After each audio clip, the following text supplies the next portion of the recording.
Are you struggling to understand how Salesforce's architecture works specifically around objects and fields and records? Well, in today's video, I want to walk you through the way in which I learned about and that it made sense to me when I first started working with Salesforce, how it was kind of explained to me and how I internalized that to make sense in my world that I operate from. So this is a super basic video, but for those of you who are really new to a system or Salesforce, hopefully this will be helpful to you. I'm Natalie Gunther. I'm specifically focusing in these videos on Pro Suite Edition. I've spent over a decade in the enterprise world, and I saw so much potential when they released Pro Suite that I felt like I just have to share the things that I know from enterprise to really help you get the most out of your Pro Suite Edition. So that's what these videos are for. And like I said, today I'm going to walk you through how I understand the Salesforce general architecture to be. So, okay, we're going to just briefly go over on the left side of your screen here. You have what Salesforce calls apps. So if I click into some of these, it's a little bit confusing because sometimes it's, the exact same. So accounts here and accounts here, and then sales might have leads, contacts, accounts, but of course we have accounts. So you're kind of confused about what's going on here. First off, let me say this is all one database. So your search, for example, goes across all. If you have contacts here, they're here, right? These aren't siloed like an app on your phone where your phone apps are going to be different, right? Like it's going to be one software versus another most of the time. But really this is all the same system.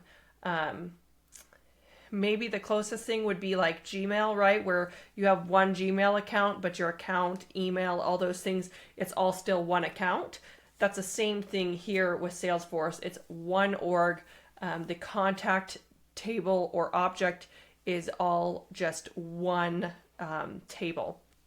So I'll go over a little bit more of that as well, but hopefully that helps. So these are just kind of like what we often call them is like they're groups of tabs is how you can think of these. They call them apps, but really they're just a different place. When you get to more advanced settings, you can have different layouts based off of these. Again, I'm going to call them apps because that's what Salesforce calls them. You can have a different layout for a contact here versus here. So for example, a great use case is your service team versus your sales team. You might want them to have different layouts. You can do that through these different apps. But again, the records themselves, they're all still the same, right? And so let's go into what I want to show you in the way that I think about them. Salesforce calls these objects, but think of this like a big supersonic Excel spreadsheet. And so I have that here. So for example, if I'm on the accounts tab, I can open up, but it's almost flipped, right? So if I have the accounts tab up here, well, if I go into my Excel file, I have accounts, contacts, opportunities, leads, right? I can create tables for these. So when I first started out, that's exactly what we did, right? For a sales team, we had leads and we managed them in an Excel spreadsheet, right? We went to a conference, we had a big list of leads. They were on a tab here, and then we'd start saying like, okay, well, where are we at with them? Or who's followed up with them? Who's owning this lead? Which salesperson? And so we operated out of that spreadsheet for that list of leads. Same thing here, right? Same thing. So for an account, you could technically operate your business from that spreadsheet and say who's responsible and when did you follow up, all those things. But what we're doing is we're taking this spreadsheet and, when you first implement Salesforce, you're going to take your spreadsheet and load it into Salesforce and then manage from there. So just again, you have account and the account tab, and then these are the fields that are on that record.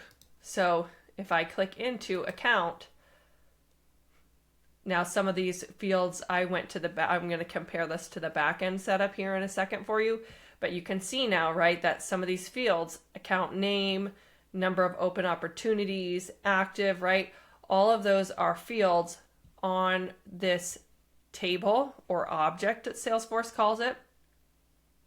I use table and object interchangeably. On the technical end, there is technically a difference because it's an object-oriented relationship, like technically whatever. So they are, in that sense, and it's an object, and that's why Salesforce calls it that. But to me, you can interchange that with table, and it works just fine. It works really well, especially when speaking to users. So there's your table and your fields, just like in your Excel sheet, your fields here. Same thing in the back end. So if we want to go to this object in the back end, I'm going to we're going to click on this edit account object, and it'll bring it open. And then this is it says again object manager. Think of it like table manager.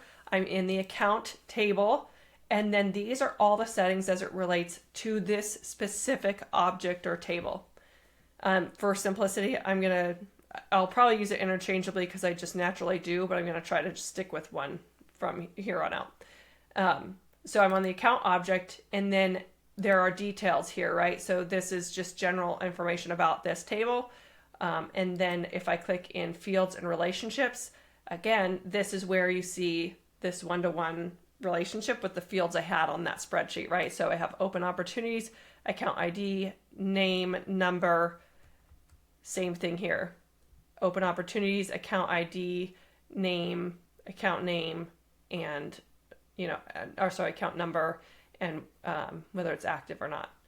So that is, in a nutshell, how that concept works. And then just one other thing is that you may or may not know is that each field, actually this is true for both the object and the fields, that they have a user-friendly name, and then they have like a more of a technology API name. And so they call it here a field label versus a field name. When you're uploading data, you use this field name, this API name, so that you're sure, it's just a more sure way of getting the data into the right field. And so just know that that's what you'll be using if you need to upload data. And then for various other purposes, you might need to have an API name. And then you can see here that there's this __C, and then some don't have that. This means that this is a custom field you created versus a Salesforce standard field that Salesforce has created. So that's how you can easily tell the difference there. The same thing is true in the object in the table itself, right? So that has an API name here, and then it also has it has a singular label or a plural label, and that's the user-friendly name as well as the API name. Now, I don't know if I have yet a custom object in here. Oh, looks like if I had a custom object in here, it would show the same way. At the top, this left hand is the user-friendly name, and API name is here, and it would also have an __C. There are some unique circumstances where it might have a different extension, so you can kind of be on the lookout for those as you advance what you do. But that is how you tell whether Salesforce has that or you, and you can just do, like, you can delete your own custom objects and fields, and there are certain things you can do with your own that you can't do with Salesforce fields. But again, that's a helpful way to identify them. So I hope that helps. Again, it's really a super high-level, basic overview and understanding of how Salesforce architecture works. But if you're just starting out, it's super critical to start getting this down and understanding how those things work and what the differences are. And again, hopefully this real differentiation between apps and tabs and tables makes sense to you. Feel free to let me know if you have questions or follow-up questions about what I've laid out here.